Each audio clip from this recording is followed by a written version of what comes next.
Mereka pikir ini rumah suamiku. Mereka bahkan membawa pelakor untuk mengusirku, tanpa sadar kalau suami yang mereka banggakan itu hanyalah pengangguran yang numpang hidup padaku. Sebelum kita mulai lebih lanjut, yuk, tekan tombol suka, serta tombol subscribe agar tidak ketinggalan kisah menarik lainnya. Dan jangan lupa absen asal kota Bapak Ibu di kolom komentar. Semoga rezeki kita semua dilancarkan, kesehatan kita diberkahi, dan keluarga kita selalu harmonis dalam lindungannya. Amin. Orang-orang di luar sana mungkin melihat aku sebagai istri rumahan biasa. Setiap kali bertemu di arisan kompleks atau saat mengantar anak-anak ke sekolah, tatapan mereka seolah mengatakan hal yang sama. Aku adalah Santi, istrinya Pak Bagas. Wanita beruntung yang hidupnya nyaman, suaminya mapan, punya rumah besar, dan mobilnya selalu mengkilap. Kalau ada yang bertanya kesibukanku apa, aku selalu menjawab dengan senyum yang sudah terlatih. Aku ibu rumah tangga. Jawaban itu selalu membuat mereka mengangguk maklum. Kadang disusul pujian soal betapa enaknya hidupku. Mereka tidak salah, tapi mereka juga tidak sepenuhnya benar. Jauh di balik pintu rumah besar ini, aku menjalani peran ganda. Suamiku, Bagas, adalah pria yang paling kujaga harga dirinya. Di mata dunia, dia harus terlihat gagah, berwibawa, dan sukses. Dan aku adalah sutradara terbaik yang memastikan penampilan panggungnya selalu sempurna. Bagas itu, kalau boleh aku jujur di teras kita ini, adalah karya seniku. Dia ibarat etalase toko yang paling depan. Harus terlihat paling berkilau, paling mewah, dan paling meyakinkan. Padahal, yang punya tokonya, yang memikirkan modal, yang pusing mengatur stok barang, ya aku. Setiap pagi, pemandangannya selalu sama. Bagas akan bangun, mandi, lalu berdiri lama di depan lemari pakaian, memilih setelan kemeja terbaiknya. Kemeja-kemeja mahal yang kubelikan. Dia lalu akan memakai jam tangan berkilauan di pergelangan kirinya. Jam tangan yang cicilannya masih berjalan di kartu kreditku. Setelah itu, dia akan menyambar kunci mobil sedan hitam di atas meja. Mobil yang surat-surat kepemilikannya kusimpan rapi di brankas. Dan tentu saja, atas namaku. Dia akan berpamitan padaku, mencium keningku, dan bilang akan berangkat, rapat penting. Aku akan mengangguk, tersenyum, dan mendoakan kelancaran rapatnya. Tentu saja rapatnya selalu lancar. Aku tidak tahu dia, rapat, di mana. Kadang di warung kopi langganannya, bermain catur berjam-jam. Kadang di lapangan golf, menghabiskan waktu bersama teman-temannya. Kadang mungkin, aku tidak mau memikirkan kemungkinan lainnya. Yang jelas, sementara Bagas sibuk, rapat, aku sibuk kerja sungguhan. Senjataku bukan kemeja licin atau jam tangan mahal. Senjataku cuma satu, daster. Ya, daster favoritku yang warnanya sudah sedikit pudar. Sambil duduk di teras ini, ditemani teh tawar hangat, aku memantau semuanya dari satu benda kecil di tanganku. Ponsel. Dari sini aku mengurus 30 kamar kos-kosan di dekat kampus yang tidak pernah sepi. Aku mengurus 5 rumah kontrakan di pinggir kota. Dan yang paling menyita waktu, aku mengelola bisnis catering makanan sehat yang pesanannya tidak pernah berhenti, melayani puluhan kantor besar di ibu kota. Semua itu kurintis dari nol. Jauh sebelum Bagas tahu caranya memakai dasi yang rapi. Lalu, kenapa aku rela melakukan sandiwara rumit ini? Jawabannya sederhana. Dulu, aku kasihan padanya. Kami menikah karena cinta. Kami merintis semua dari bawah. Dulu, aku jualan kue basah dari pintu ke pintu. Sementara aku sibuk mengaduk adonan, Bagas sibuk menyemangatiku.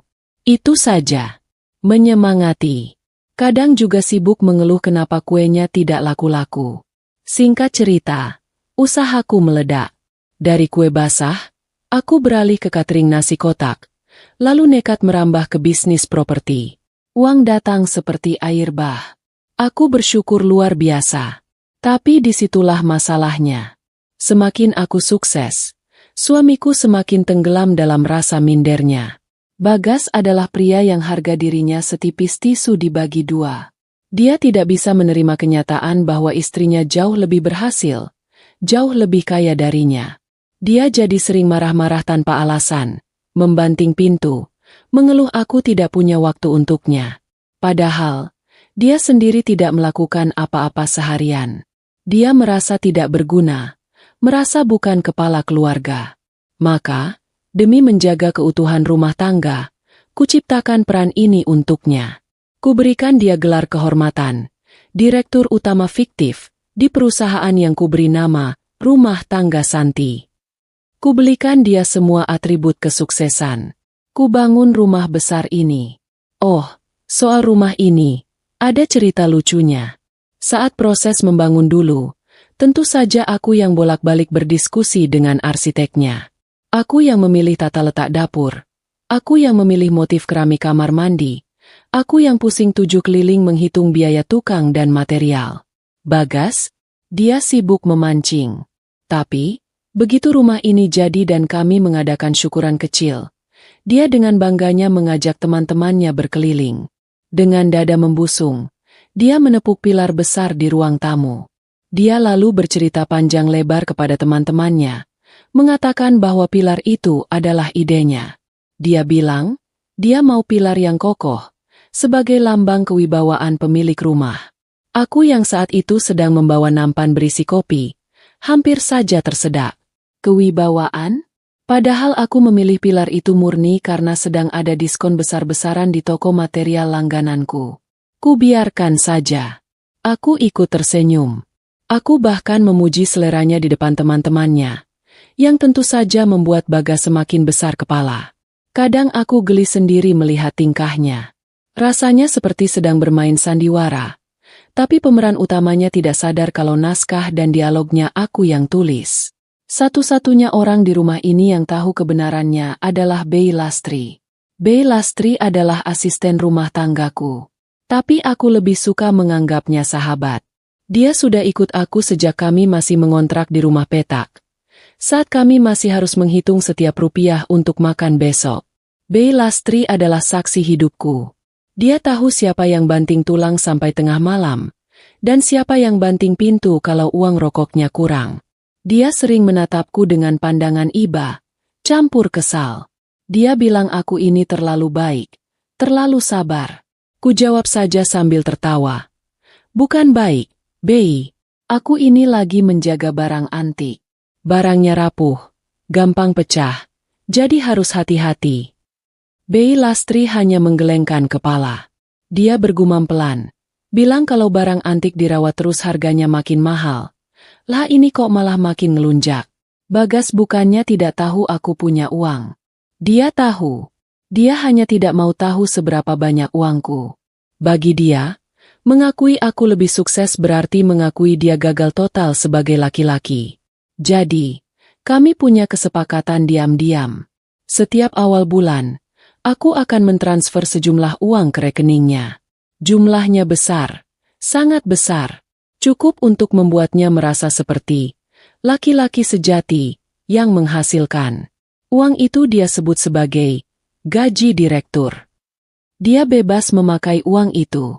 Entah untuk mentraktir teman-temannya di kafe mahal, untuk membeli stik golf baru, atau sekadar pamer di grup arisan bapak-bapak kompleks. Aku tidak peduli uang itu lari kemana. Aku sudah punya pos keuangan sendiri. Anggap saja itu biaya perawatan, untuk menjaga ketenangan rumah. Lebih murah, kok, dibanding aku harus mendengarkan omelannya setiap hari. Tapi, aku sadar, kebaikanku ini ada cacatnya. Kesabaranku ini ada efek sampingnya. Semakin aku memanjakan Bagas, semakin dia lupa diri. Semakin aku menutupi kekurangannya, semakin dia merasa sempurna. Dia mulai terbiasa dilayani, terbiasa dihormati, terbiasa memerintah. Dia mulai percaya 100% pada kebohongan yang kuciptakan untuknya. Dia lupa, etalase yang mengkilap itu bisa berdiri tegak karena ada tokonya. Kalau tokonya tutup, etalase itu cuma tumpukan kaca tak berguna yang siap dibuang ke tukang loak. Dan yang paling parah, dia tidak hanya membanggakan kesuksesan, palsunya ini kepada teman-temannya. Dia menceritakan semua dongeng indahnya ini ke keluarganya di kampung. Disinilah sepertinya semua masalah besar akan dimulai. Ibu Ratih, mertuaku, wanita yang melahirkan Bagas. Bagi beliau, Bagas adalah putra paling sukses sedunia.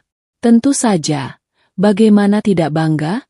Setiap bulan, Bagas, yang pakai uangku, mengirimkan jatah bulanan ke kampung yang jumlahnya mungkin lebih besar dari gaji kepala desa di sana. Setiap kali menelepon, nada bicara Ibu Ratih padaku selalu meremehkan. Nasihatnya selalu sama. Aku harus beruntung bisa jadi istri Bagas. Aku harus menjaga aset keluarga itu baik-baik. Jangan sampai Bagas kecapean kerja. Kasihan. Aku selalu menjawab, "Iya, Bu. Pasti, Bu." Aku tidak pernah berniat meluruskan. Buat apa? Biarlah seorang ibu bangga pada anaknya. Kupikir, kebohongan kecil demi kebahagiaan orang tua, tidak apa-apalah. Aku lupa satu hal. Aku lupa, kebohongan kecil yang disiram terus-menerus dengan uang dan pujian, akan tumbuh jadi pohon besar yang angkuh. Pohon yang akarnya mulai merusak pondasi rumahku sendiri. Dan pagi itu, firasatku terbukti. Ponselku yang biasanya hening di pagi hari, tiba-tiba berdering keras. Bukan dari manajer cateringku. Bukan juga dari pengurus kos-kosan. Nama yang muncul di layar adalah Ibu Mertua. Jantungku langsung berdebar. Tidak biasanya beliau menelepon pagi-pagi. Ku geser tombol hijau di layar. Belum selesai aku mengucap salam, suara Ibu Ratih di seberang sana sudah menyala. Riang, tapi penuh nada perintah yang tidak bisa dibantah. Beliau tidak mau dengar basa-basi.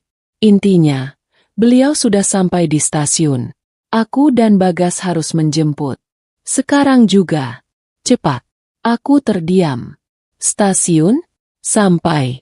Aku kaget. Tentu saja. Kutanya beliau datang dengan siapa. Kok sangat mendadak?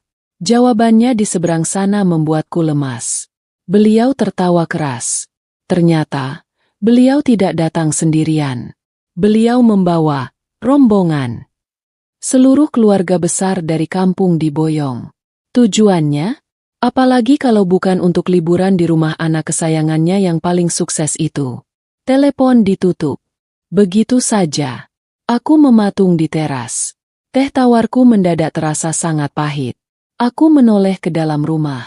Kulihat Bagas, suamiku, direktur utama fiktif, masih asyik membaca koran di meja makan, pura-pura sibuk. Aku tahu, sandiwara yang sudah kubangun rapi selama bertahun-tahun ini, sebentar lagi akan kedatangan rombongan penonton. Penonton yang sangat merepotkan, yang tidak pernah aku undang, dan yang akan merusak panggungku. Pemandangan di depan lobi kedatangan persis seperti yang kubayangkan.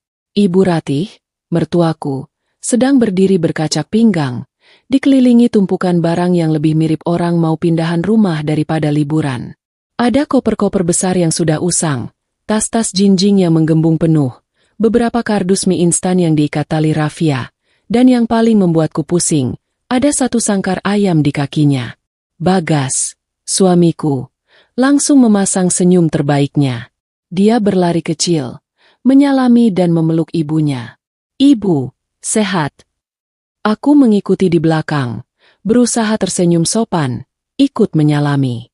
Tapi tangan Ibu Ratih terasa kaku dan dingin saat kusentuh. "Lama sekali," bentak Ibu Ratih. Ini adalah kalimat pertamanya untukku hari itu. Bukan salam, bukan senyuman, hanya bentakan. Beliau menatapku dari atas ke bawah.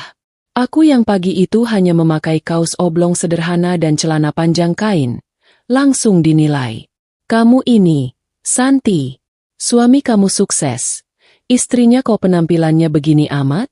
Kayak pembantu baru. Malu ibu dilihat orang." Aku menelan ludah. Kulihat Bagas. Kuharap dia membela. Tapi dia hanya tertawa canggung. "Ah, ibu ini bisa saja. Santi kan di rumah saja, Bu." "Di rumah saja." "Ya, di rumah. Mengurus kerajaan bisnisku dari balik daster." Perjalanan pulang adalah neraka kecil pertama. Mobilku, sebuah mobil keluarga yang cukup besar dan nyaman, yang biasanya kupakai mengangkut puluhan kotak catering, kini terasa seperti kaleng sarden. Ibu Ratih duduk di depan. Tentu saja. Di samping, anak suksesnya. Beliau tidak berhenti mengomentari mobil itu. Katanya kursinya keras. Guncangannya terlalu terasa. Beliau membandingkannya dengan mobil kepala desa di kampungnya yang katanya jauh lebih empuk. Aku duduk di belakang. Berhimpitan. Dijepit di antara dua adik ipar yang tidak pernah kutemui sebelumnya. Dan sebuah kardus berisi entah apa yang baunya seperti terasi. Aku hanya bisa diam, memandangi jalanan, sambil menghitung sampai 10 di dalam hati. Berulang kali. Begitu gerbang rumahku terbuka, pemandangan selanjutnya lebih parah. Rombongan itu, yang terdiri dari Ibu Ratih, 3 adiknya Bagas, 2 sepupu jauh, dan 3 anak kecil yang berlarian, langsung menyerbu masuk. Mereka seperti rombongan turis yang baru pertama kali melihat istana. Aku melihat anak-anak itu langsung melompat-lompat di atas sofa beludru putihku. Sofa yang baru kubeli bulan lalu, yang bahkan cicilannya belum lunas. Mereka meloncat sambil memegang cireng yang berminyak. Aku ingin berteriak, tapi ku tahan. Ibu Ratih berdiri di tengah ruang tamu. Beliau memutar badannya, matanya memindai seisi ruangan dengan tatapan seorang penilai barang loak. Tatapannya berhenti pada sebuah guci keramik antik yang kupajang di sudut ruangan. Guci itu adalah hasil lelang yang kudapat dengan susah payah. Harganya cukup untuk membeli sepetak sawah di kampung mertuaku. Ibu Ratih menunjuk guci itu. Santi, panggilnya. Nadanya datar. Aku mendekat. Iya, Bu. Pajangan ini kamu beli di mana? Tanyanya. Aku baru mau menjawab kalau itu barang koleksi. Tapi beliau sudah melanjutkan. Jelek sekali. Kayak pajangan di pasar malam. Warnanya norak. Besok buang saja. Ya. Ganti sama foto Bagas yang besar. Foto dia pakai jas. Aku membeku. Pajangan pasar malam? Di belakang Ibu Ratih, kulihat Bey Lastri muncul dari dapur. Mata kami bertemu. Bey Lastri menatapku dengan iba, tapi juga ada kemarahan di matanya. Dia pasti mendengar semua. Bagas di mana? Oh, suamiku tercinta. Dia sedang sibuk. Sibuk memamerkan kewibawaannya. Dia sedang tertawa keras di teras belakang, menunjukkan kolam ikan koiku pada paman-pamannya. Dia menceritakan betapa repotnya dia memelihara ikan-ikan mahal itu. Padahal, yang memberi makan ikan itu setiap pagi adalah aku, sebelum aku mulai memeriksa laporan keuangan cateringku. Ibu Ratih tidak berhenti di ruang tamu. Beliau melanjutkan inspeksinya. Beliau masuk ke dapurku. Dapur bersihku yang luas, yang sengaja kudesain dengan peralatan modern untuk menunjang hobiku memasak. Beliau mengernyitkan dahi. Santi, ini dapur kok bau bumbu begini?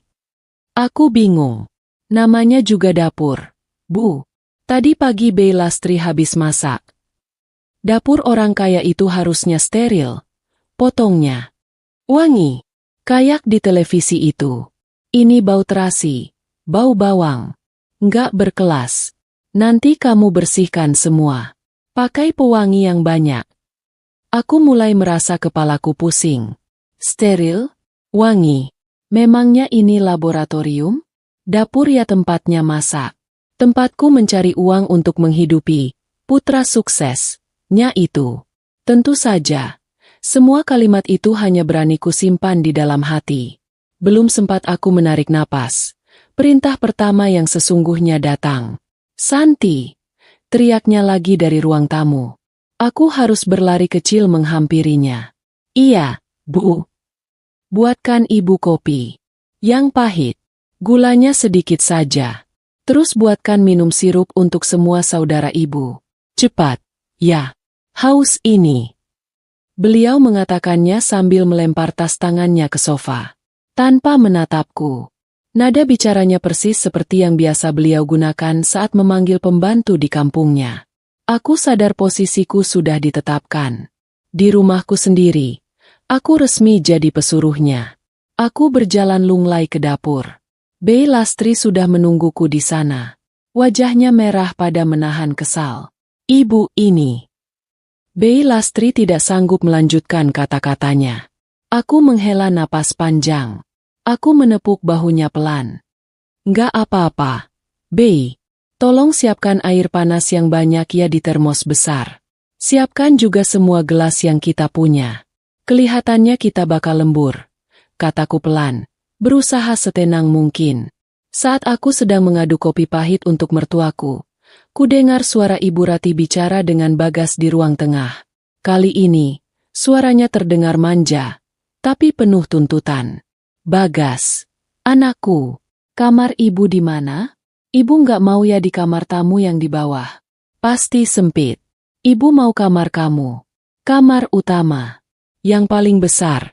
Yang ada balkonnya itu. Hening sejenak. Jantungku berdebar. Aku menunggu jawaban Bagas. Aku menunggu suamiku berkata, "Jangan, Bu. Itu kamar kami. Ibu di kamar tamu saja. Kamarnya juga besar dan nyaman." Tapi yang kudengar selanjutnya adalah suara tawa Bagas. "Oh, tentu saja, Bu. Ibu harus di kamar yang paling bagus." "Boleh, Bu. Nanti biar Santi yang pindah. Santi bisa tidur di kamar tamu bawah saja. Gampang itu." Sendok di tanganku berhenti mengaduk. Gelas kopi itu terasa bergetar di tanganku. Ini bahkan belum genap 2 jam. Baru 2 jam Ibu Ratih menginjakan kaki di rumahku, dan aku sudah kehilangan sofa kesayanganku, guci antikku, kehormatan dapurku, dan sekarang aku terusir dari kamar tidurku sendiri. Aku menatap punggung suamiku dari kejauhan. Laki-laki yang harga dirinya ku jaga setengah mati itu. Laki-laki yang kuberi panggung mewah untuk bermain peran. Ternyata, dia baru saja menjualku. Menjual istrinya sendiri dengan harga yang sangat murah, hanya demi sebuah pujian dari ibunya. Petaka ini ternyata datang jauh lebih cepat dari yang kubayangkan. Dan aku tahu, ini baru permulaan. Hanya butuh waktu kurang dari 24 jam untuk mengubah istanaku menjadi pasar malam. Rumahku yang dulu tenang, yang biasanya hanya terdengar suara ketukan jariku di laptop atau suara Bei Lastri yang bersenandung sambil menyapu, sekarang hilang total. Suara riuh rendah itu dimulai bahkan sebelum matahari terbit. Aku terbangun di kamar tamu yang sempit di lantai bawah. Punggungku terasa sakit karena kasurnya yang tipis. Tapi bukan itu yang membuatku terbangun. Aku terbangun karena suara orang-orang berlarian di lantai atasku. Tepat di atas kepalaku. Suara kaki-kaki kecil keponakan Bagas terdengar seperti gajah sirkus yang sedang latihan. Mereka berteriak-teriak, main kejar-kejaran, dan sepertinya tidak ada satu orang dewasa pun yang peduli kalau ini masih jam 5 pagi. Ruang tamuku, yang biasanya rapi dan wangi aromaterapi, sekarang penuh aroma yang campur aduk. Ada bau minyak kayu putih yang menyengat dari salah satu paman Bagas yang katanya, masuk angin, dan tidur di sofa. Ada bau rokok kretek yang asapnya menempel pekat di gorden baruku. Padahal aku sudah memasang tulisan besar, dilarang merokok, di ruang itu. Dan sofa putihku yang malang. Aku bahkan tidak sanggup melihatnya. Sofa bludru itu sekarang warnanya belang-belang. Ada noda kecap di sandarannya. Ada remah-remah kerupuk yang menyebar di seluruh permukaannya. Dan di sudutnya, ada bekas tumpahan sirup yang lengket, yang sekarang dikerumuni semut. Aturan yang kubuat susah payah di rumah ini seolah menguap begitu saja. Ibu Ratih, mertuaku, sudah mengambil alih komando penuh. Beliau bertingkah seperti ratu di kerajaan barunya. Semua adik dan sepupu Bagas patuh total padanya. Dan mereka semua memandangku. Mereka bahkan tidak memandangku. Aku seolah tidak terlihat. Aku tembus pandang.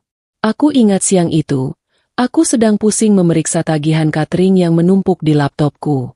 Aku duduk di sudut meja makan, satu-satunya tempat yang tersisa.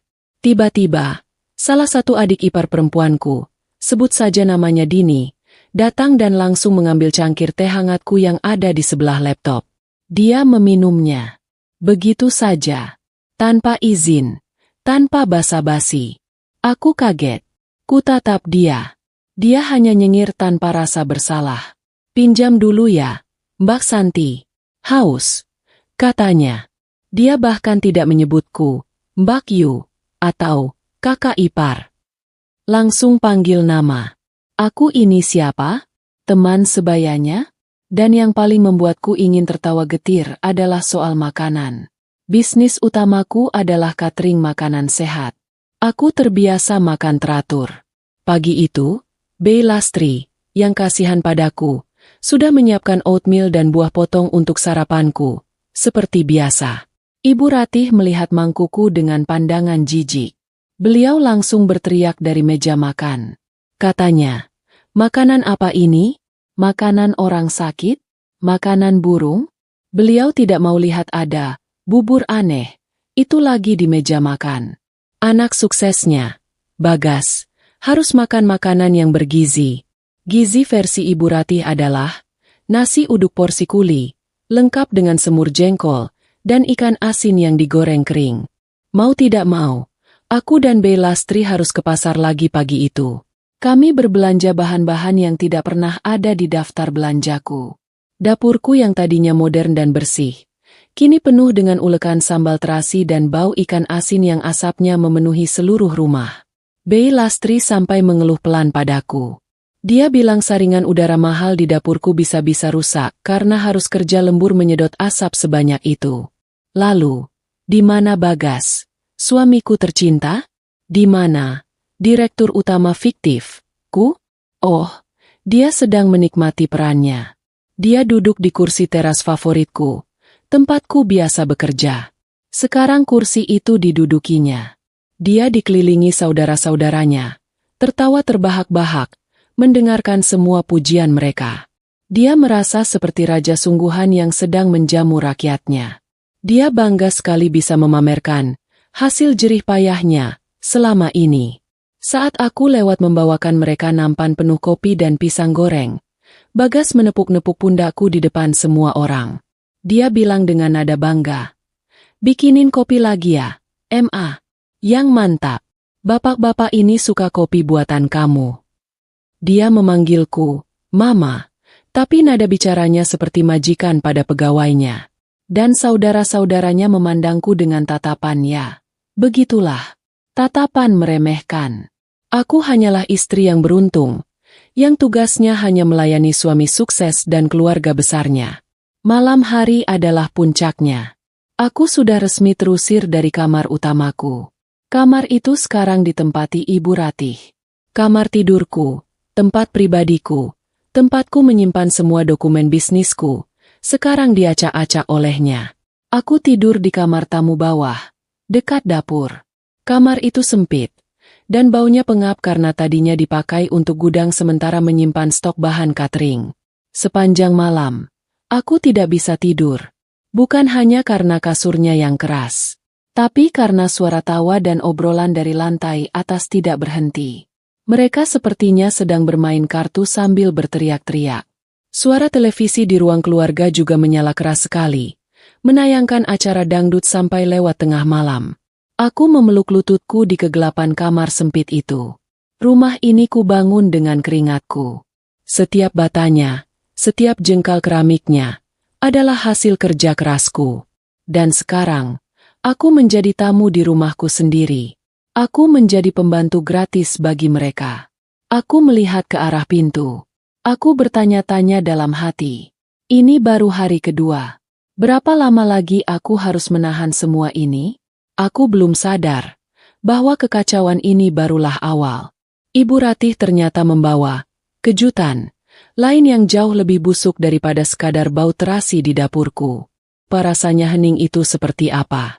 Rumahku, istanaku yang dulu tenang, kini sudah 100% berubah wujud. Aturan yang kubuat susah payah selama bertahun-tahun, hancur lebur hanya dalam hitungan hari. Jadwal makanku berantakan. Jadwal kerjaku?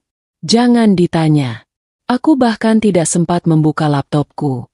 Ponselku yang biasanya ramai orderan catering, sekarang kubiarkan tergeletak di meja samping tempat tidur sempitku di kamar tamu. Aku tidak punya tenaga untuk bekerja. Tenagaku habis untuk melayani. Ruang tamuku sekarang punya banyak fungsi. Pagi hari, ruang itu jadi tempat sarapan massal. Mereka makan sambil menonton kartun dengan suara super keras. Remah-remah nasi dan kerupuk bertebaran di atas karpet buluku. Siang hari, ruang itu jadi tempat tidur-tiduran. Paman-paman Bagas tidur mendengkur di sofa, lengkap dengan iler yang membekas di bantal-bantal sofa mahalku. Malam hari, tempat itu berubah jadi arena main gaple. Dan kamar mandiku, kamar mandi. Dulu, itu adalah tempat pribadiku. Tempatku berendam air hangat pakai sabun wangi untuk melepas lelah setelah seharian bekerja. Sekarang, antreannya mengular kayak antrean pembagian sembako. Aku bahkan sudah tidak berani menaruh alat mandiku di sana. Sabun mahalku ludes dalam 2 hari. Sampoku yang khusus untuk perawatan rambut dipakai keramas oleh semua orang, termasuk anak-anak kecil yang menggunakannya seperti mainan busa. Ada satu hal yang membuatku ingin menangis sambil tertawa. Handuku. Handuku yang paling bagus, yang kubeli mahal, yang bahannya lembut. Kemarin kutemukan tergeletak di lantai depan kamar mandi. Basah, kotor, dan penuh jejak kaki. Rupanya, handuk itu dipakai untuk keset oleh salah satu keponakan Bagas. Saat kutanya siapa yang melakukannya, tidak ada yang mengaku. Mereka hanya saling pandang lalu tertawa. Aku cuma bisa istighfar. Aku ambil handuk itu, kumasukkan ke mesin cuci, dan kusimpan sisanya di dalam lemari kamarku yang sempit. Aku dan Bey Lastri sudah seperti unit catering darurat yang beroperasi 24 jam. Kami memasak 3 kali sehari untuk, aku coba hitung, 11 orang dewasa dan 3 anak kecil. Porsi masaknya sudah bukan porsi rumahan, tapi porsi hajatan. Bey Lastri yang biasanya sabar, wajahnya kini makin kusut. Bu, bisiknya padaku suatu sore saat kami mencuci tumpukan piring yang menggunung. Ini beras kita yang 1 karung. 3 hari sudah habis, Bu. Dia berhenti sejenak, mengelap keringatnya. Terus, sabun cuci piring tinggal busanya aja, Bu. Mereka itu kalau cuci piring, sabunnya dituang kayak nuang sirup. Boros sekali. Gas juga sudah ganti 2 kali minggu ini. Aku hanya bisa menghela napas. Sudah, Bey. Nanti aku pesan lagi semuanya. Jawabku lirih. Bey Lastri menatapku iba. Bukan soal uangnya, Bu. Tapi ini rumah ibu. Kenapa ibu yang diperlakukan begini? Aku tidak bisa menjawab. Dan suamiku, Bagas, sang direktur utama fiktif, dia makin sibuk. Sibuknya bukan main. Sibuk menyuruhku. Kopi. Celana bapak yang buat main golf mana ya? Pijitin bapak. Pegal ini habis main catur sama paman. Dia benar-benar lupa. Dia lupa siapa yang menggajinya selama ini. Dia lupa siapa yang memberinya semua kemewahan yang dia pamerkan itu. Dia sudah terbuai oleh pujian-pujian keluarganya yang menyebutnya anak sukses dan juragan. Di tengah hiruk-pikuk pasar malam yang kini bernama rumahku ini, ada satu sosok yang aneh. Sejak hari pertama kedatangan rombongan itu, aku sebenarnya sudah melihatnya. Tapi karena terlalu sibuk, aku tidak terlalu memperhatikan. Namanya Rani. Waktu pertama kali datang di stasiun, Ibu Ratih, mertuaku, mengenalkannya sekilas. Sangat sekilas. Beliau hanya bilang, "Oh, ini Rani, saudara jauh dari desa sebelah. Kasihan, dia yatim piatu. Nggak ada yang urus. Jadi ibu ajak sekalian biar bisa lihat kota." Saat itu aku hanya mengangguk. Aku kasihan. Yatim piatu. Tentu saja boleh ikut. Tapi setelah 4 hari mengamati, aku sadar. Perlakuan yang diterima Rani sangat berbeda dari anggota rombongan lainnya. Dia masih muda. Mungkin usianya akhir 20-an.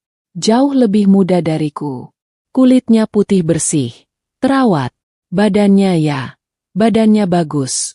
Cara dia berpakaian juga sangat berbeda. Walaupun Ibu Ratih bilang dia dari kampung, pakaiannya selalu terlihat baru. dan modelnya ketat. Kaosnya pas badan, celananya juga membentuk lekuk tubuh. Bibirnya selalu dipoles pewarna bibir yang merah menyala. Bahkan saat baru bangun tidur, dia tidak pernah ikut repot-repot di dapur seperti adik-adik Bagas yang perempuan. Dia tidak pernah terlihat menyapu atau mencuci piringnya sendiri. Pekerjaannya hanya satu, duduk manis di sofa ruang tengah, menyilangkan kakinya, dan sibuk bermain ponsel. Kalau dia haus, dia tidak akan ke dapur. Dia akan memanggil Mbak Santi. Panggilnya dengan suara yang dibuat-buat manja. Mbak, tolong ambilkan minum, dong. Yang dingin, ya, pakai es. Dia memanggilku, Mbak. Bukan, Mbak Yu, atau kakak ipar. Padahal aku istri dari orang yang dia panggil, Mas Bagas. Perutku mulai terasa tidak enak. Tapi yang membuatku benar-benar curiga adalah sikap mertuaku padanya. Ibu Ratih itu orangnya pelit. Pelit pujian, pelit senyum, apalagi padaku. Tapi pada Rani, luar biasa. Pagi itu, saat sarapan, Ibu Ratih mengambilkan nasi goreng porsi besar. Bukan untuk Bagas, anaknya, tapi untuk Rani. Ayo, Rani, makan yang banyak, kata Ibu Ratih sambil mengusap punggung gadis itu. Biar sehat. Kamu itu cantik sekali pagi ini. Pakai baju warna apa saja cocok. Rani hanya tersenyum malu-malu. Ah, ibu bisa saja. Aku yang sedang membawa teko-teh panas, nyaris menjatuhkannya. Seumur-umur aku jadi menantunya. Jangankan dipuji cantik, ditanya, sudah makan atau belum, saja tidak pernah. Lalu, kulihat sesuatu yang lain. Sesuatu yang membuat darahku mulai mendidih pelan. Kulihat sikap suamiku, Bagas. Bagas yang biasanya malas bergerak. Yang kalau ku minta mengambilkan remote televisi yang jaraknya hanya 1 meter saja susahnya minta ampun. Sekarang jadi sangat ringan tangan. Tapi hanya untuk Rani. Saat sedang makan bersama, Rani tiba-tiba terbatu kecil. Aduh, keselek, katanya pelan. Bagas, yang duduk di seberang meja, reaksinya lebih cepat dari kilat. Dia langsung berdiri, mengambilkan segelas air putih, dan memberikannya pada Rani dengan tatapan penuh khawatir. Pelan-pelan, Ran, kamu nggak apa-apa. Rani menerima gelas itu, jari-jari mereka bersentuhan sekilas. Nggak apa-apa, Mas, makasih, ya. Aku terdiam di kursiku. Keselek. Hanya keselek. Dan suamiku paniknya seperti melihat orang kecelakaan. Aku melirik ke arah Ibu Ratih. Mertuaku itu melihat adegan barusan. Dan dia tersenyum. Bukan senyum biasa. Itu senyum puas. Senyum kemenangan. Sejak saat itu, aku mulai mengamati. Aku mulai jadi detektif di rumahku sendiri. Aku pura-pura sibuk di dapur. Tapi mataku tidak lepas dari cermin besar di ruang makan. Cermin itu memantulkan semua aktivitas di ruang tamu. Dan apa yang kulihat, membuat dadaku sesak. Kulihat Bagas dan Rani. Mereka duduk di sofa yang sama. Sangat berdekatan. Padahal sofa itu panjang dan bisa muat 5 orang. Mereka tertawa-tawa kecil sambil melihat layar ponsel milik Bagas. Entah apa yang mereka lihat. Kulihat Bagas sesekali menyentuh lengan Rani saat tertawa. Dan Rani tidak menghindar. Dia malah terlihat senang. Di mana Ibu Ratih? Oh, beliau ada di sana. Beliau duduk di kursi tunggal di seberang mereka. Bertingkah seperti pengawal pribadi. Matanya mengawasi, bukan untuk melarang, tapi untuk memastikan semuanya berjalan lancar. Senyum bangga tidak pernah lepas dari bibirnya. Tadi, aku sedang di dapur, memotong sayuran untuk makan siang. Tiba-tiba Rani masuk ke dapur. Dia mengeluh pusing. Aduh, kepalaku berat banget, Mbak Santi, katanya sambil bersandar di meja dapur. Sebelum aku sempat menjawab, Bagas muncul di belakangnya. Kamu kenapa lagi, Ran? Pusing? Iya, Mas. Kayaknya masuk angin.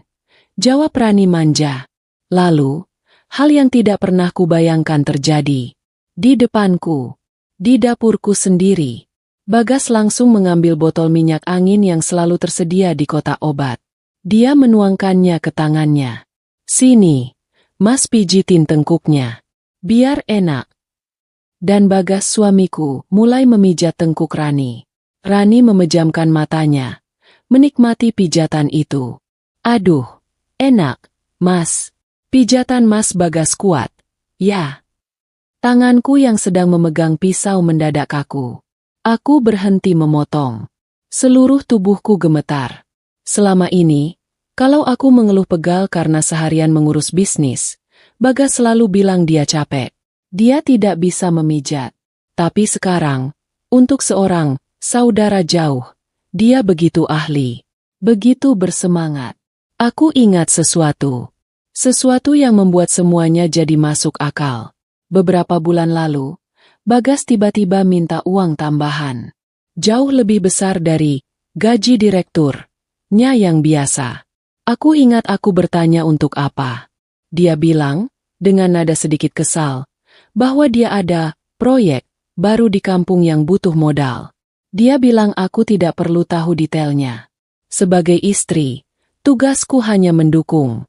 Aku, bodohnya, percaya. Aku yang sedang sibuk mengurus tender catering besar, langsung mentransfer uang itu tanpa banyak tanya. Aku hanya ingin dia diam dan tidak menggangguku bekerja. Sekarang aku sadar. Uang itu, keringatku, jangan-jangan, proyek baru itu adalah gadis ini? Jangan-jangan, uangku dipakai oleh Ibu Ratih dan Bagas untuk merawat Rani di kampung? Untuk membelikannya baju-baju baru, perawatan kulit, dan mempersiapkannya? Lalu mereka membawanya ke sini, ke rumahku. Ini bukan kunjungan keluarga. Ini bukan invasi biasa. Ini adalah rencana kudeta yang terorganisir. Mereka membawanya ke jantung pertahananku. Mereka ingin aku melihatnya. Mereka ingin aku tersiksa pelan-pelan. Aku menatap pisau di tanganku. Lalu aku menatap tengkuk Rani yang sedang dipijat mesra oleh suamiku. Tiba-tiba, Ibu Ratih muncul di pintu dapur. Beliau pasti mendengar semua obrolan itu. Beliau menatapku dengan tatapan mengejek. Santi, katanya, nadanya dingin. Kamu itu ngapain bengong? Sayurannya nggak kamu potong? Rani lagi sakit itu. Kamu masakin yang enak. Buatkan sup ayam jahe. Cepat. Bagas bahkan tidak menoleh padaku. Dia masih sibuk dengan tengkuk Rani.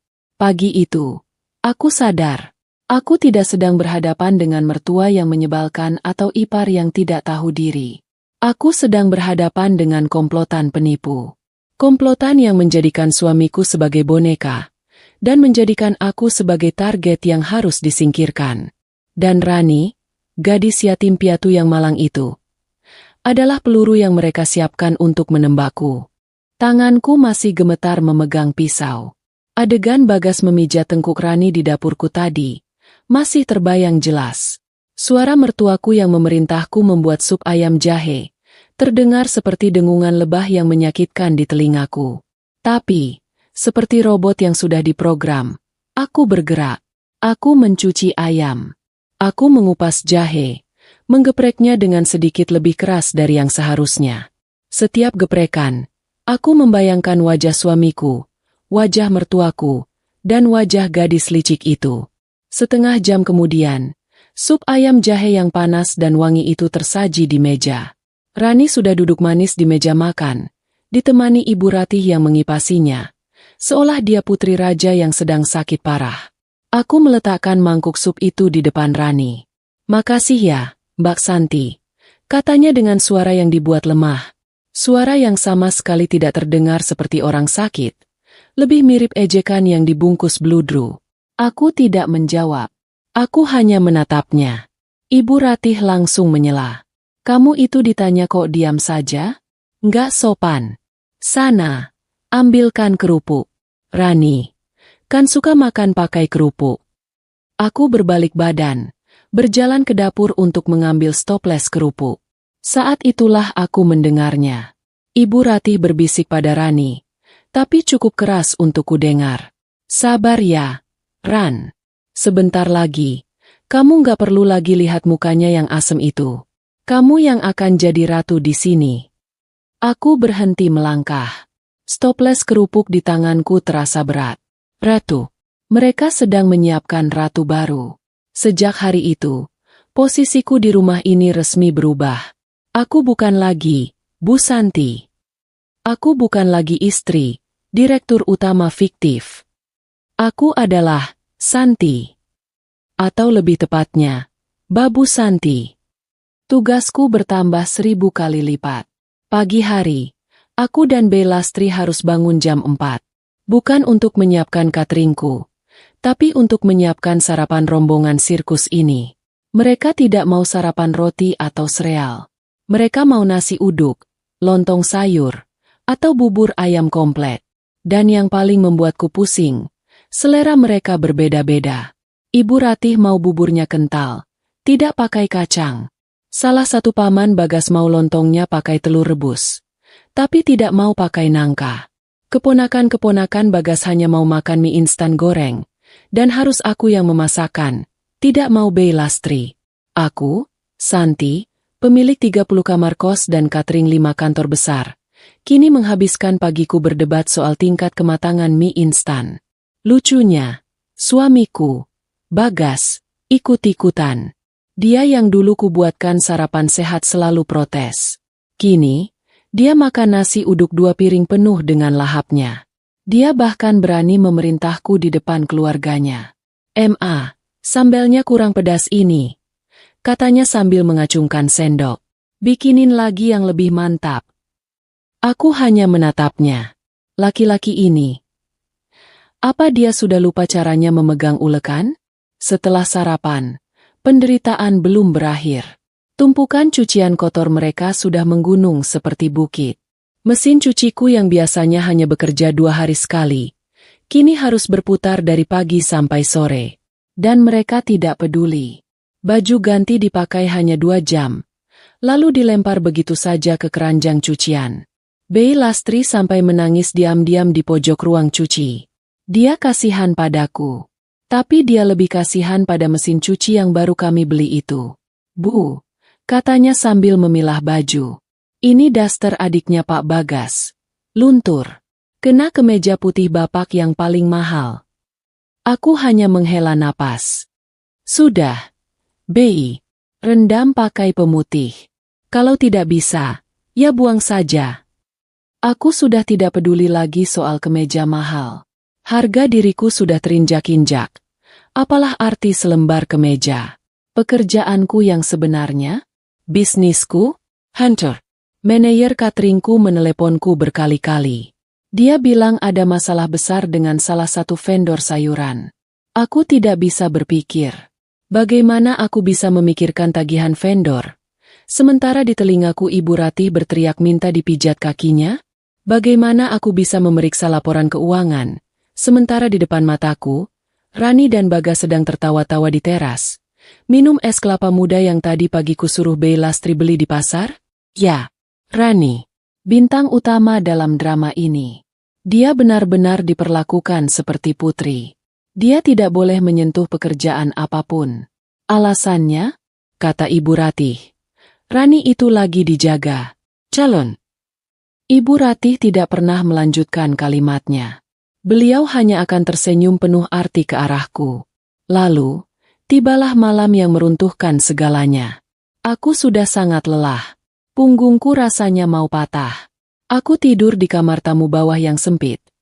Kamar yang dulu kugunakan sebagai gudang stok bahan kering catering.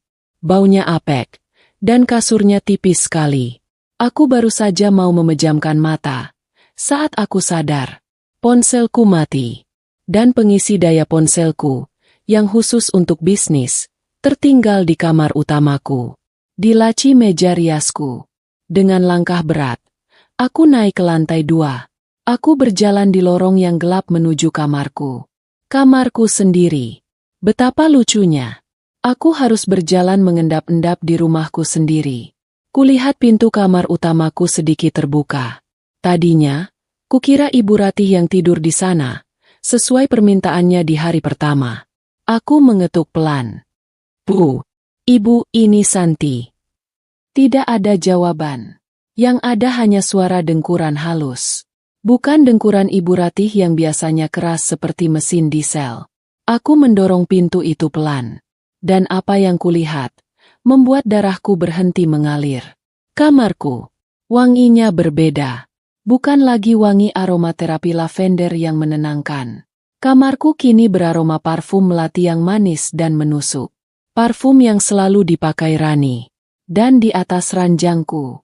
Ranjang king size yang kubeli dengan bonus proyek pertamaku. Tempatku beristirahat. Tempatku menangis. Tempatku menyusun rencana bisnis. Di atas ranjang itu, bergelung di bawah selimut sutraku, adalah Rani. Dia tidur dengan pulasnya. Sangat pulas. Dia bahkan memakai salah satu baju tidur satinku yang paling bagus. Baju tidur yang Bagas belikan untukku saat kami ulang tahun pernikahan dulu. Kakiku lemas. Aku bersandar di kusen pintu. Mau apa kamu? Suara serak Ibu Ratih tiba-tiba muncul dari kegelapan di sudut kamar. Beliau ternyata duduk di kursi baca di pojok, seperti penjaga. Aku mau ambil pengisi daya. Bu, tertinggal di laci. Kataku gemetar. Ibu Ratih mendengus. Beliau berdiri, menghalangi pandanganku ke arah ranjang. Kenapa? Gak suka kamu lihat Rani tidur di situ. Aku diam. Mulutku terkunci. Dia itu lagi gak enak badan. Lanjut Ibu Ratih. Nadanya penuh ejekan. Dia bilang kasur di kamar tamu bawah itu keras. Bikin punggungnya sakit semua. Kasihan. Dia anak yatim piatu. Gak pernah tidur di kasur enak. Kamu ngalah sedikit. Kan gak apa-apa? Toh kamu cuma istri. Toh, kamu, istri. Kalimat itu menamparku lebih keras daripada tamparan fisik. Pandanganku liar mencari. Aku panik. Kalau Rani di kamarku, Ibu Ratih berjaga di sini. Lalu Bagas di mana? Jantungku berdebar kencang. Jangan-jangan mereka. Mataku lalu tertuju pada sofa panjang di depan televisi di dalam kamar. Sofa yang biasanya kupakai untuk membaca buku. Di sana, meringkuk seperti anak anjing kedinginan. Suamiku. Dia tidur di sofa. Di dalam kamarnya sendiri. Dia rela tidur meringkuk di sofa, demi memberikan ranjang utamanya untuk Rani. Si saudara jauh, yang katanya sedang sakit. Aku menatap pemandangan itu. Ibu Ratih yang menjaga. Rani yang tidur nyenyak di ranjangku. Bagas yang tidur di sofa. Ini sudah gila.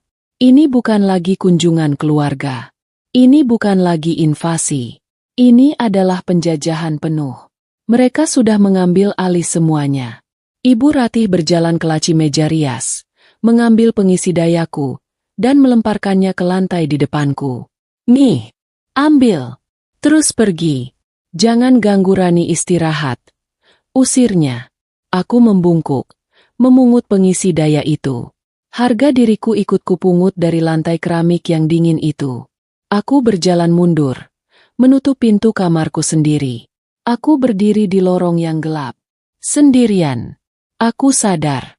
Di rumah ini, aku tidak punya apa-apa lagi. Aku bukan istri. Aku bukan pemilik. Aku hanya babu yang kebetulan surat-surat rumahnya masih atas namaku. Malam itu, di kamar gudang yang apek, aku tidak tidur. Aku tidak marah. Aku mulai menghitung. Aku menghitung semua pengorbananku. Aku menghitung semua penghinaan ini. Dan aku mulai menyusun rencana. Jika mereka ingin bermain sandiwara, aku akan pastikan, akulah yang akan menulis adegan terakhirnya. Dan adegan itu, tidak akan mereka lupakan seumur hidup. Seminggu sudah berlalu sejak invasi itu dimulai. Aku sudah lupa rasanya tidur di ranjangku sendiri. Aku sudah lupa rasanya ketenangan. Dan jujur saja, aku sudah mulai mati rasa. Rumahku bukan lagi rumahku. Setiap sudutnya sudah dikuasai. Bau rokok kretek menempel permanen di gorden ruang tamu. Kamar mandiku, jangan dibahas. Lantai keramik yang dulu putih bersih, sekarang selalu kotor dan becek.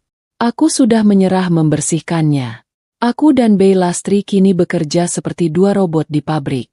Kami bangun, memasak dalam porsi kuli, mencuci piring yang menggunung, mencuci baju yang menumpuk, lalu tidur di kamar sempit kami, hanya untuk mengulanginya lagi besok pagi. Mesin cuciku yang malang itu, yang baru kucicil 6 bulan, sekarang berputar 24 jam. Mungkin kalau dia bisa bicara, dia sudah minta surat pengunduran diri. Harga diriku sudah kuanggap lunas. Sudah kuanggap sebagai biaya kerugian. Aku tidak lagi membantah. Saat Ibu Ratih menyuruhku mengambilkan minum, aku ambilkan. Saat salah satu iparku melempar handuk basah ke lantai, aku pungut. Saat Bagas memintaku memijat kakinya di depan Rani, aku lakukan, sambil menahan mual. Aku diam. Tapi aku tidak buta. Mataku terus mengawasi. Aku melihat bagaimana Rani semakin berkuasa. Dia tidak lagi tidur di kamarku. Oh, tidak. Dia sudah naik pangkat. Ibu Ratih memutuskan bahwa kamar tamu utama di lantai 2, yang biasanya untuk tamu kehormatan, kini jadi kamar permanen Rani. Sementara Bagas, suamiku, dia kembali tidur di kamarku. Tapi bukan denganku. Dia tidur di sana sendirian. Sementara aku tetap di kamar gudang lantai bawah. Ibu Ratih punya 1000 alasan. Katanya, Bagas itu butuh istirahat tenang. Dia kan kerja keras. Kamu jangan ganggu dia. Santi, tidur di bawah saja. Sekalian dekat dapur. Kalau malam-malam ada yang haus, kamu gampang ambilkan. Kerja keras? Kerja keras apa? Aku ingin tertawa. Kerja kerasnya hanya duduk di teras, memamerkan mobilku, dan menghabiskan uangku. Aku menjadi pengamat di rumahku sendiri. Aku melihat tatapan mata mereka. Aku melihat bagaimana Ibu Ratih selalu berbisik-bisik dengan Rani di teras belakang. Mereka berdua akan tertawa terkikik-kikik, sambil menatap ke arahku yang sedang menjemur pakaian. Aku melihat bagaimana Bagas semakin berani. Dia tidak lagi ragu menyentuh Rani di depanku. Kadang dia, tidak sengaja, menyenggol bahu Rani saat di meja makan. Kadang dia memuji masakan Rani, yang sebenarnya aku yang masak, tapi Rani hanya menaburkan bawang goreng di atasnya. Wah, masakanmu enak sekali, Ran, calon istri idaman, kata Bagas suatu hari. Ibu Ratih langsung menimpali. Jelas, Rani itu paket lengkap. Cantik, muda, nurut, gak kayak. Ibu Ratih melirikku. Gak kayak yang lain. Kaku, tua, gak bisa dandan. Aku hanya terus mengunyah nasiku. Rasanya seperti mengunyah kerikil. Tapi, mereka lupa satu hal. Mereka lupa, di rumah ini ada satu orang lagi selain aku yang matanya selalu terbuka. Seseorang yang mereka anggap tidak ada. Sama seperti mereka menganggapku tidak ada. Bey Lastri. Bey Lastri adalah sahabatku. Kesetiaannya tidak pernah luntur. Dan karena dia dianggap hanya pembantu, dia bisa bergerak bebas. Dia bisa mendengar apa yang tidak bisa kudengar. Pagi itu, suasana rumah terasa aneh. Lebih tegang dari biasanya. Ibu Ratih bangun lebih pagi. Beliau tampak sangat bersemangat. Beliau bahkan memakai baju kebaya terbaiknya. Padahal hanya di dalam rumah. Rani juga sama. Dia berdandan lebih menor dari biasanya. Rambutnya disanggul modern, dan dia memakai parfum melatinya yang menusuk hidung itu sejak pagi. Malam ini kita makan besar, teriak Ibu Ratih dari meja makan. Beliau memanggilku dan Bey Lastri. Santi, Lastri, dengar ya, malam ini, Ibu mau kalian masak yang paling enak. Bikin ayam bakar, gurame asam manis, udang saus padang, sayur asem, sambal terasi. Daftar pesanannya panjang sekali, seperti mau mengadakan syukuran. Aku hanya mengangguk. Memangnya ada acara apa, Bu? Tanyaku pelan. Ibu Ratih tersenyum sinis. Ada, dong. Acara penting. Acara perayaan. Sudah. Jangan banyak tanya. Pokoknya masakan harus siap jam 7 malam. Jangan sampai malu-maluin di depan Bagas. Aku dan Bey Lastri langsung ke pasar. Belanjaan kami penuh 2 troli besar. Uangku lagi, tentu saja. Sepanjang perjalanan, Bey Lastri diam 1000 bahasa. Wajahnya tegang. Bibi kenapa? Tanyaku. Bey Lastri menggeleng. Nggak apa-apa, Bu. Perasaan saya nggak enak saja. Saat kami kembali dan mulai sibuk di dapur, kekacauan itu terjadi. Bey Lastri sedang membersihkan lorong lantai atas, dekat kamar Ibu Ratih. Beliau sedang mengepel lantai, ketika dia mendengar suara-suara dari dalam kamar. Pintunya sedikit terbuka. Bey Lastri bukan tipe orang yang suka menguping. Tapi suara tawa Ibu Ratih yang melengking membuatnya berhenti. Dia mendengar suara Ibu Ratih. Dia mendengar suara Rani yang manja. Dan dia mendengar suara Bagas. Suamiku ada di dalam kamar ibunya bersama Rani. Bey Lastri membeku di tempatnya. Dia pura-pura terus mengepel, mendekatkan telinganya ke pintu. Dan apa yang dia dengar adalah rencana paling busuk yang pernah ada. Bey Lastri mendengar Ibu Ratih sedang melatih Bagas. Ibu Ratih berkata, nanti malam, pas kita semua lagi makan enak, kamu ngomong, gas. Kamu harus tegas. Kamu itu kepala keluarga. Lalu Bey Lastri mendengar suara Bagas yang ragu-ragu. Tapi, Bu, Santi. Santi kenapa? Bentak Ibu Ratih. Dia itu sudah mandul. Nggak bisa kasih kamu keturunan. Buat apa dipertahankan? Rani masih muda, sehat. Dia bisa kasih kamu 5 anak. Bey Lastri mendengar Rani tertawa kecil. Iya, Mas Bagas. Nanti aku kasih Mas anak yang banyak, yang lucu-lucu. Jantung Bey Lastri serasa mau copot. Lalu dia mendengar rencana puncaknya. Pokoknya, kata Ibu Ratih dengan nada final. Malam ini, di depan semua keluarga besar, kamu ceraikan Santi. Kamu bilang dia sudah nggak becus jadi istri. Suruh dia pergi dari rumah ini. Bawa baju-bajunya saja. Jangan kasih dia apa-apa. Suara Bagas terdengar lagi. Tapi, Bu, ini rumah. Rumah ini punya kamu, Bagas. Potong ibunya cepat. Kamu yang kerja keras. Kamu yang bangun ini semua. Dia itu cuma numpang nama. Nanti kita urus surat-suratnya. Gampang itu. Bey Lastri tidak tahan lagi. Dia gemetar hebat. Dia menjatuhkan ember pelnya. Suara gaduh itu membuat obrolan di dalam berhenti. Pintu terbuka. Ibu Ratih melotot. Kamu ngapain di situ? Bey Lastri tergagap. Maaf, Bu, embernya licin, saya mau lanjut ngepel. Sudah. Pergi sana. Urus dapur. Jangan nguping urusan majikan. Bentak Ibu Ratih. Lalu membanting pintu. Bey Lastri lari. Dia berlari menuruni tangga. Hampir tersungkur. Dia lari menemuiku di dapur. Aku sedang mengulek bumbu ayam bakar. Wajah Bey Lastri lebih pucat dari nasi sisa kemarin. Keringat dingin membanjiri pelipisnya. Tangannya menggenggam celemeknya erat-erat sampai buku-buku jarinya memutih. Bu, Ibu.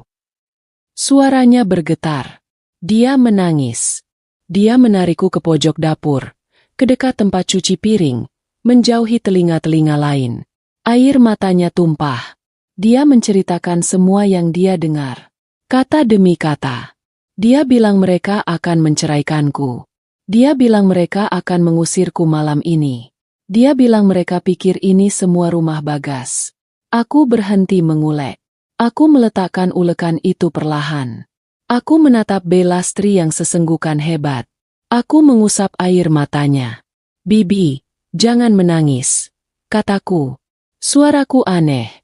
Terdengar sangat tenang. Terlalu tenang. Bey Lastri menatapku bingung.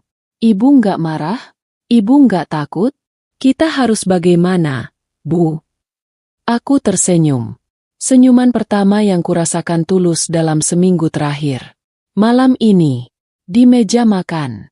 Mereka ingin mengusirku dari rumahku sendiri. Mereka ingin mempermalukanku di depan semua orang. Oh, mereka tidak tahu. Mereka baru saja memberiku panggung terbaik untuk pertunjukanku. Mereka sudah menyiapkan penontonnya. Dan mereka sudah menyiapkan hidangan pestanya. Bibi, kataku pelan, sambil mengambil lagi ulekan. Kita lanjutkan masak. Masak, Bu. Bei Lastri masih bingung. Iya, kita masak yang paling enak. Ini, kan acara perayaan.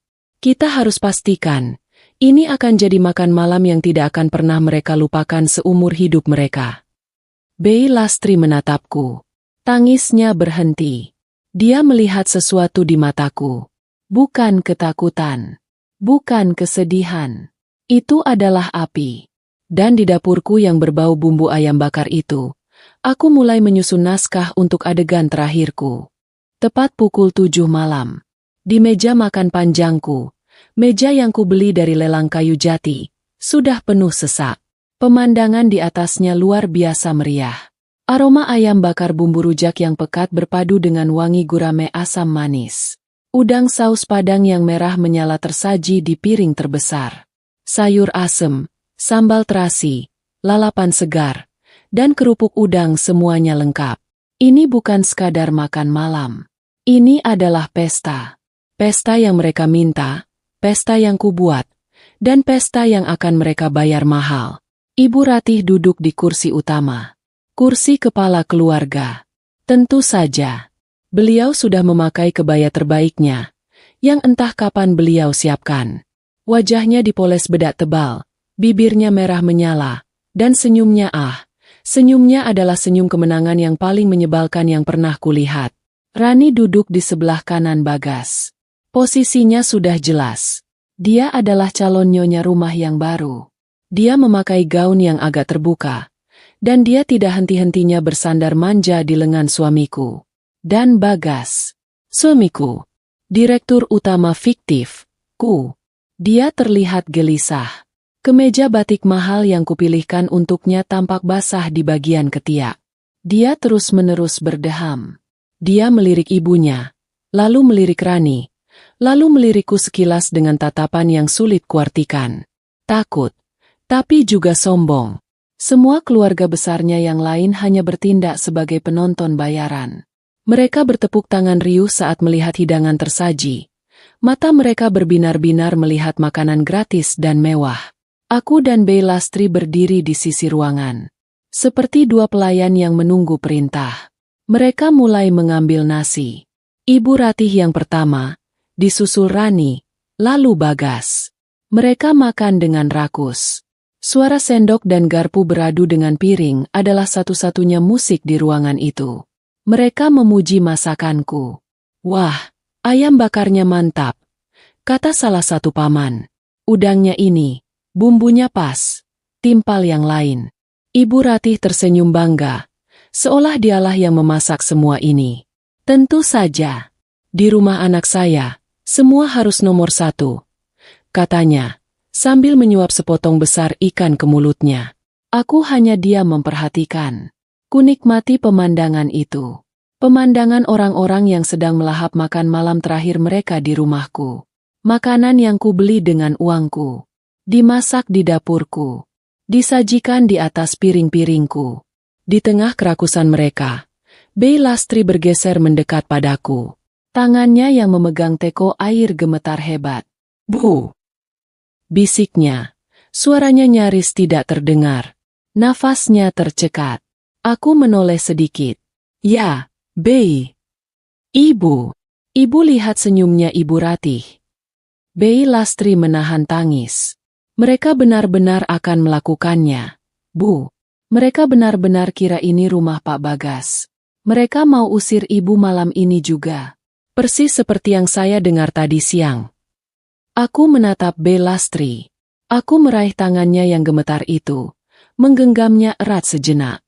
Kuberikan senyumanku yang paling tenang. Aku tahu, Bei. Lalu kita bagaimana, Bu? Saya takut. Bibi, kataku pelan. Bibi lihat mereka makan. Bei Lastri mengangguk bingung. Biarkan mereka kenyang dulu, lanjutku. Kita tonton pertunjukannya sampai selesai. Jangan takut. Bibi berdiri saja di belakangku. Genggamanku memberi sedikit kekuatan pada Bei Lastri. Dia mengangguk. Meski wajahnya masih pucat pasi. Aku kembali menatap meja makan.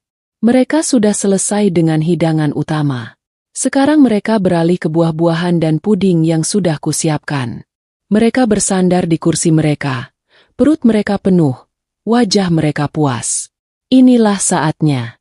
Aku tahu persis. Ibu Ratih mengambil gelas airnya. Dia meminumnya pelan. Lalu, beliau berdeham keras. Sangat keras. Satu ruangan langsung hening. Semua obrolan berhenti. Suara sendok diletakkan. Semua mata tertuju pada Ibu Ratih. Beliau menatap Bagas. Memberinya isyarat dengan dagunya. Sekarang giliran Bagas. Dia ikut berdeham. Dia duduk lebih tegak, berusaha terlihat berwibawa.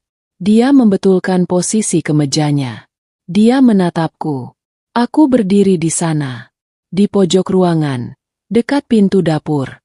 Masih dalam balutan daster rumahan yang sedikit kotor karena bekas bumbu. Posisiku persis seperti posisi seorang pembantu yang sedang menunggu perintah majikannya. Mereka semua menatapku.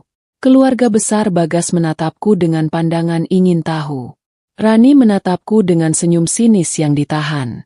Ibu Ratih menatapku dengan tatapan menghina. Dan Bagas dia menatapku dengan tatapan dingin. Santi, katanya. Suaranya dibuat berat dan dalam. Nada suara yang tidak pernah kupakai saat dia memintaku uang. Seluruh ruangan menahan napas. Ada hal penting yang harus aku dan ibu sampaikan. Lanjut Bagas. Ini menyangkut masa depan kita semua. Dan masa depan rumah ini. Aku hanya menatapnya balik. Tanpa ekspresi. Silakan, Mas Bagas. Kataku. Suaraku terdengar jelas dan tenang. Aku mendengarkan. Ketenanganku sepertinya membuat Bagas sedikit goyah. Tapi Ibu Ratih, dari samping, menyikut pelan pinggang anaknya. Memberi kode agar cepat dilanjutkan. Bagas menarik napas panjang. Dia sudah siap menjatuhkan vonisnya. Dan aku, sudah lebih dari siap untuk membalikan meja sandiwara ini. Bagas menatapku. Dia sudah siap dengan naskah yang ibunya siapkan. Dia mulai bicara. Suaranya dibuat berat dan dalam, seolah sedang memimpin rapat dewan direksi. Dia bicara panjang lebar. Aku tidak perlu mengulang semua kata-katanya di sini. Telingaku sudah terlalu kebal untuk itu. Intinya adalah, aku, Santi, adalah istri yang gagal. Aku adalah istri yang tidak tahu diri. Aku tidak bisa memberinya keturunan. Sebuah aib terbesar bagi keluarganya. Aku tidak menghormati ibunya. Aku kaku seperti kayu. Dan aku sudah tidak pantas lagi mendampingi seorang pria sukses. Sepertinya, aku hanya diam mendengarkan. Lalu Ibu Ratih menimpali. Dia menambahkan bumbu di sana-sini. Dia bilang aku ini pembawa sial. Dia menunjuk ke arah Rani, yang duduk di sebelah Bagas dengan wajah menunduk, pura-pura malu. Ibu Ratih bilang, Bagas sudah menemukan pengganti yang lebih baik. Rani, muda, subur, penurut, dan tahu cara melayani suami. Aku melihat sekeliling. Para ipar dan sepupuku menatapku. Ada yang menahan tawa, ada yang terlihat kasihan, tapi lebih banyak yang tampak puas. Mereka sedang menonton sinetron gratis dengan hidangan pesta. Akhirnya, kalimat yang kutunggu-tunggu itu keluar dari mulut Bagas. Vonis itu dijatuhkan. Mereka ingin aku pergi. Malam ini juga.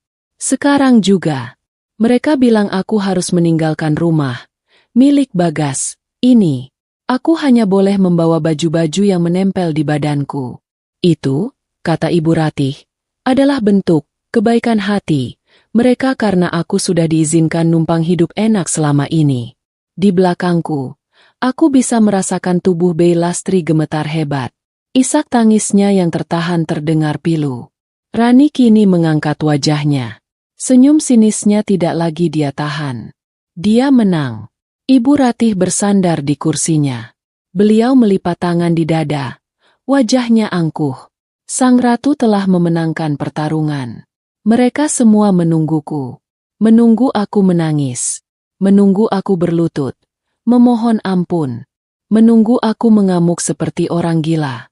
Tapi aku tidak melakukan itu semua. Aneh sekali. Di titik terendah dalam hidupku, di saat aku dicampakkan di depan umum, aku tidak merasakan sakit hati. Aku tidak merasakan amarah yang meledak-ledak. Yang kurasakan hanya lega. Beban yang kupikul sendirian selama bertahun-tahun. Topeng tebal yang kupakai setiap hari untuk menjaga harga diri suamiku. Sandiwara melelahkan yang kurawat dengan keringat dan air mataku. Malam ini, semuanya akan berakhir. Perlahan, aku melangkah maju. 1 langkah, 2 langkah. Aku berjalan dari pojokanku yang gelap dekat dapur. Aku melewati kursi-kursi para iparku. Aku berhenti tepat di ujung meja makan. Posisi berdiriku kini menghadap langsung ke Bagas dan Ibu Ratih. Ruangan itu hening. Mereka bingung melihat reaksiku. Aku mengulurkan tangan. Bukan untuk menampar. Bukan untuk melempar piring. Aku mengambil gelas air putih di depanku. Aku meminumnya pelan. 1 tegukan. 2 tegukan. Hingga tandas. Aku butuh membasahi tenggorokanku. Lalu, aku meletakkan gelas itu kembali ke atas meja. Tang!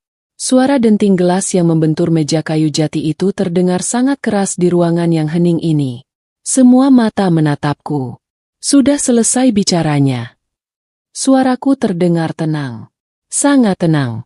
Bahkan aku sendiri kaget mendengarnya. Ibu Ratih membentak.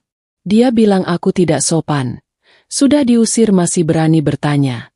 Aku tidak memandangnya. Aku menatap lurus ke mata Bagas.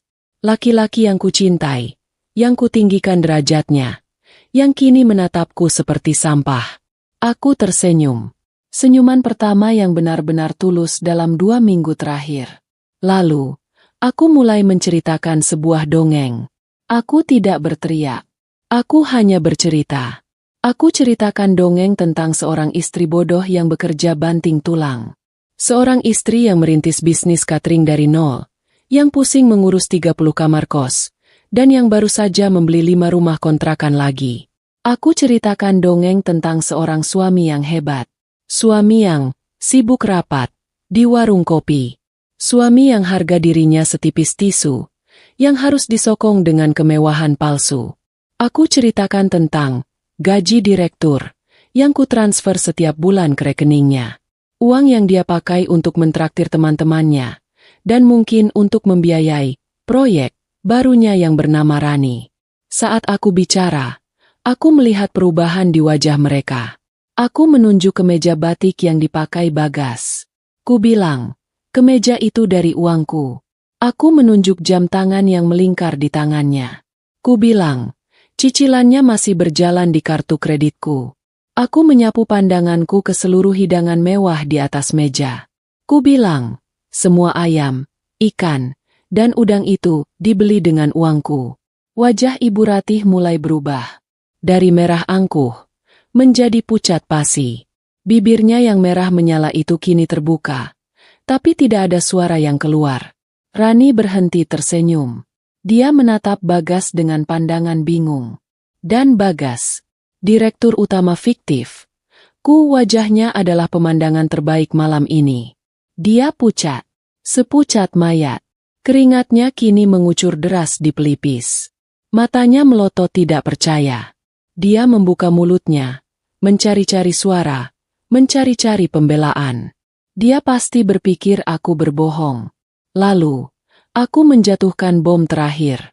Aku menepuk meja kayu jati yang kokoh itu. Aku bilang pada mereka, bahwa rumah ini, rumah mewah 2 lantai yang mereka kira milik Bagas, rumah yang mereka kuasai seenaknya. Setiap jengkal tanahnya, setiap batanya, setiap keramik yang mereka injak, surat-suratnya kusimpan rapi di brankas.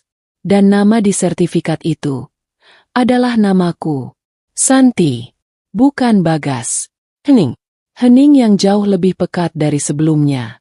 Suara jangkrik di luar rumah dan suara pendingin ruangan tiba-tiba terdengar memekakan telinga. Sendok yang dipegang salah satu paman Bagas jatuh ke lantai. Bunyinya nyaring sekali.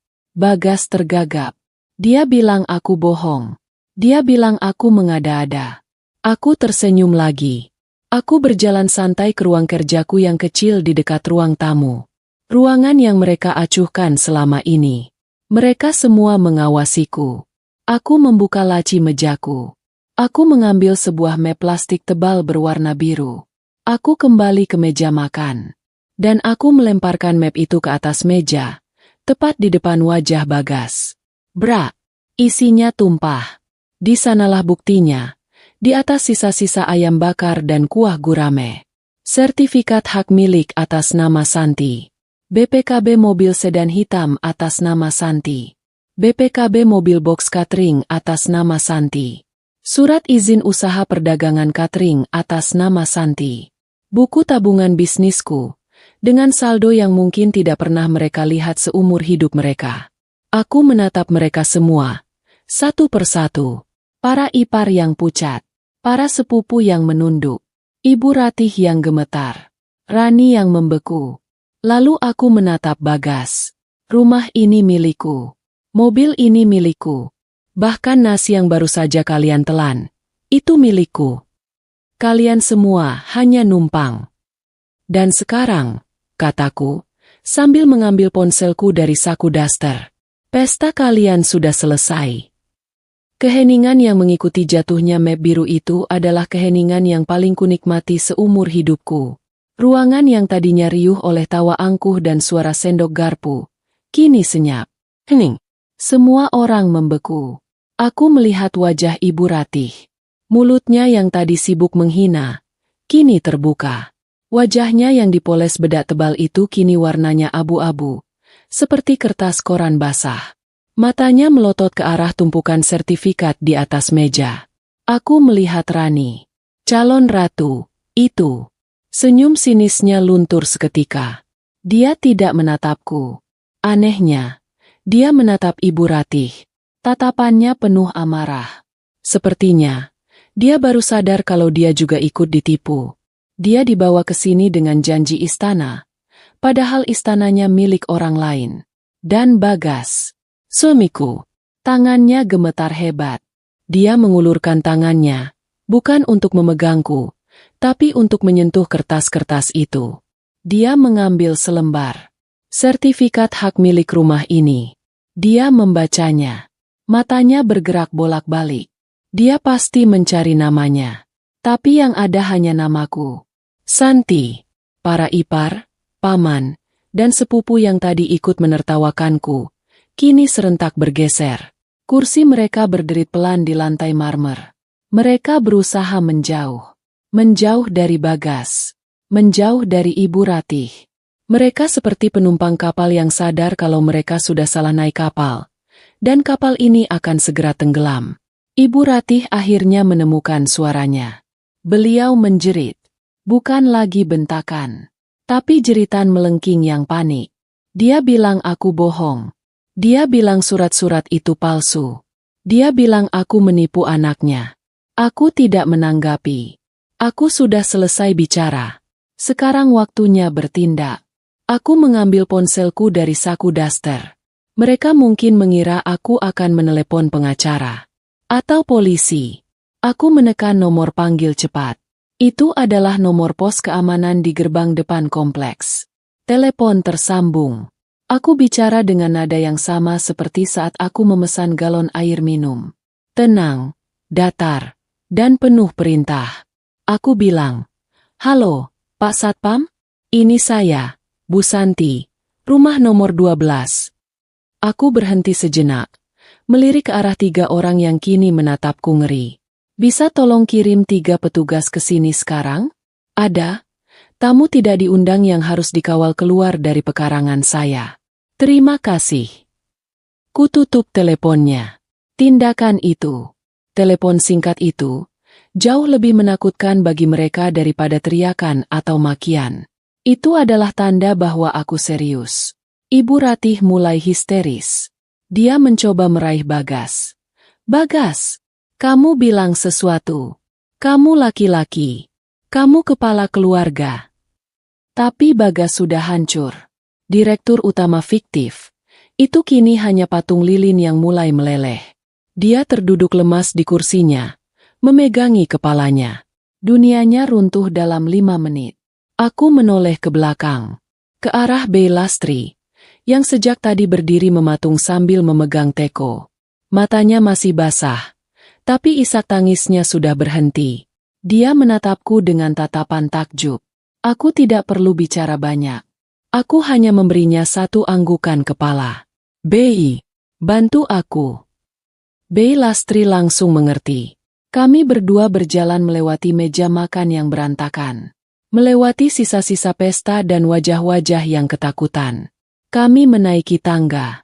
Langkah kami serempak. Tujuan pertama, kamarku.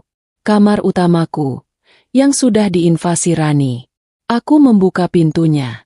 Aroma parfum melatinya yang menusuk hidung langsung menyambutku. Aku berjalan ke lemari, membukanya. Di sanalah baju-bajuku yang mahal tergantung, berdesakan dengan gaun-gaun ketat milik Rani. Kutarik koper besar milik Rani dari bawah ranjang. Kubuka. Aku tidak melipat. Aku tidak memilah. Dengan kedua tanganku, aku menyapu bersih semua pakaian Rani dari lemari. Baju tidurnya, alat riasnya yang berserakan di meja riasku, sepatu hak tingginya. Kucabut juga spray yang dia tiduri. Kulempar semua ke dalam koper itu. Bei Lastri melakukan hal yang sama di kamar tamu yang ditempati Ibu Ratih. Dia mengemasi daster-daster, kebaya, dan semua barang-barang mertuaku. Kami menyeret koper-koper itu ke lorong atas. Di bawah, aku bisa mendengar mereka mulai panik. Suara Ibu Ratih memanggil-manggil namaku. Aku berdiri di puncak tangga. Bei Lastri di sampingku. Di bawah sana, di ruang depan, Ibu Ratih, Bagas, dan Rani mendongak. Aku menatap koper Rani yang ada di kakiku. Koper besar berwarna merah muda yang norak. Lalu, aku menendangnya. Koper itu meluncur, melompati 2 anak tangga, lalu berguling. Deuge, deuge, deuge, brak. Koper itu mendarat dengan keras di lantai marmer di bawah, terbuka, dan sebagian isinya tumpah keluar. Rani menjerit. Aku mengambil koper Ibu Ratih. Ku lempar. Deuge, deuge, brak. Bei Lastri, yang sepertinya sudah mendapatkan kembali semangatnya, ikut melemparkan tas-tas jinjing dan kardus mie instan yang mereka bawa. Terjadilah hujan barang-barang dari atas tangga. Seperti longsor. Aku bahkan mengambil sangkar ayam yang Ibu Ratih bawa. Aku membawanya turun dengan hati-hati. Aku tidak punya masalah dengan ayamnya, dan meletakkannya di dekat pintu. Aku dan Bei Lastri menuruni tangga. Melangkah dengan tenang, melewati puing-puing barang bawaan mereka. Bel pintu berbunyi. Tepat waktu. Aku berjalan ke pintu utama dan membukanya. 3 orang satpam tegap berseragam sudah berdiri di sana. Wajah mereka serius. Malam, Bu Santi. Ada yang bisa dibantu? Aku menunjuk ke arah 3 orang yang kini berdiri di tengah tumpukan koper mereka. Malam, Pak. Maaf mengganggu. Tolong bantu keluarkan 3 orang ini. Ibu Ratih, Rani, dan suami saya, Bagas. Mereka menolak pergi dari rumah saya. Para satpam itu profesional. Mereka melihat tumpukan sertifikat di meja. Mereka melihat wajahku yang tenang. Mereka tahu siapa pemilik sah rumah ini. Ibu Ratih mencoba melawan. Dia berteriak. Dia bilang ini rumah anaknya. Dia mencoba mencakar satpam itu. Rani lebih cerdik. Dia tidak melawan. Dia hanya menangis sesenggukan, mencoba menarik simpati. Dia buru-buru memunguti baju-bajunya yang berserakan. Para satpam itu tidak terpengaruh. Mereka mulai menggiring Ibu Ratih dan Rani keluar pintu. Terakhir, Bagas. Dia berdiri mematung di dekat pintu. Dia tidak membawa apa-apa. Dia hanya menatapku. Matanya yang dulu angkuh, kini kosong. Ada permohonan di sana. Dia membuka mulutnya. Santi aku. Aku tidak ingin mendengar. Aku melangkah maju. Dan aku menutup pintu. Blam! Kututup pintu itu tepat di depan wajahnya. Aku mengunci grendelnya. Selesai. Di luar, aku bisa mendengar Ibu Ratih mulai berteriak dan menggedor-gedor pintu. Memakiku. Menyumpahiku. Aku bersandar di pintu yang kokoh itu. Rumau. Akhirnya. Hening. Satu-satunya suara adalah isak tangis Bey Lastri. Dia terduduk di anak tangga paling bawah. Tapi kali ini, aku tahu, dia menangis karena lega. Aku berjalan melewati meja makan yang hancur berantakan. Melewati sisa-sisa pesta terakhir mereka. Aku berjalan ke jendela besar di ruang tamu. Kusibakan sedikit gordennya. Di luar sana, di bawah lampu jalan yang temaram, aku bisa melihat mereka. Para satpam sudah pergi, meninggalkan mereka bertiga di jalanan aspal yang dingin. Aku melihat Ibu Ratih duduk di atas kopernya yang terbalik, menangis meraung-raung. Aku melihat Rani, berteriak-teriak marah, menunjuk-nunjuk wajah Bagas. Dia pasti menyalahkan Bagas. Dan aku melihat Bagas. Direktur utama fiktif. Raja. Dia hanya berdiri diam di tengah jalan. Bingung. Sendirian. Kemeja batik mahalnya kini kusut. Dia benar-benar numpang. Dan malam ini, dia terusir. Aku berdiri di balik gorden jendela itu cukup lama. Cukup lama untuk melihat pemandangan terbaik yang tidak akan pernah ditayangkan di sinetron manapun. Di luar sana, di bawah lampu jalan yang dingin, pertunjukan yang sesungguhnya baru saja dimulai.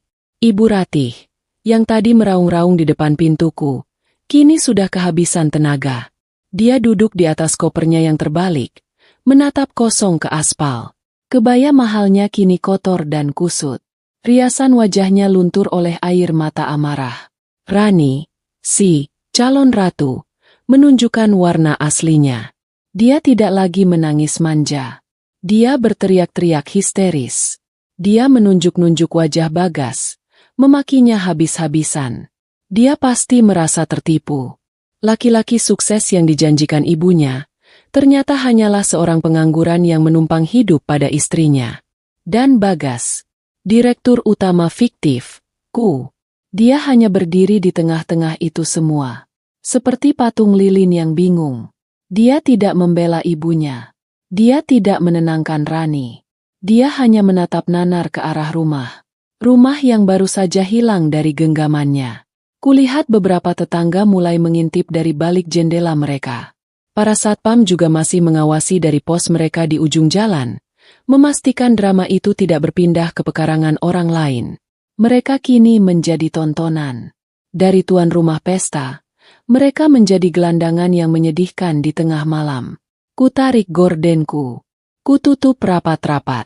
Selesai. Pertunjukan di luar sana bukan lagi urusanku. Aku berbalik badan. Aku menatap rumahku. Istana yang baru saja kurbut kembali. Keadaannya kacau balau. Meja makan penuh dengan piring kotor sisa pesta. Lantai lengket oleh tumpahan minuman. Bau ayam bakar, bau sambal terasi, bercampur dengan aroma parfum Melati Rani dan bau rokok kretek paman-pamannya. Rumah ini terasa kotor. Terhina. Di anak tangga, Bey Lastri masih duduk. Isak tangis leganya sudah berubah menjadi tatapan kosong. Dia lelah. Sama lelahnya sepertiku. Aku berjalan melewatinya. Aku tidak berkata apa-apa. Aku berjalan lurus ke dapur. Aku mengambil kantong sampah hitam yang paling besar. Lalu aku kembali ke meja makan. Tanpa bicara, aku mulai bekerja. Aku mengambil piring-piring kotor itu.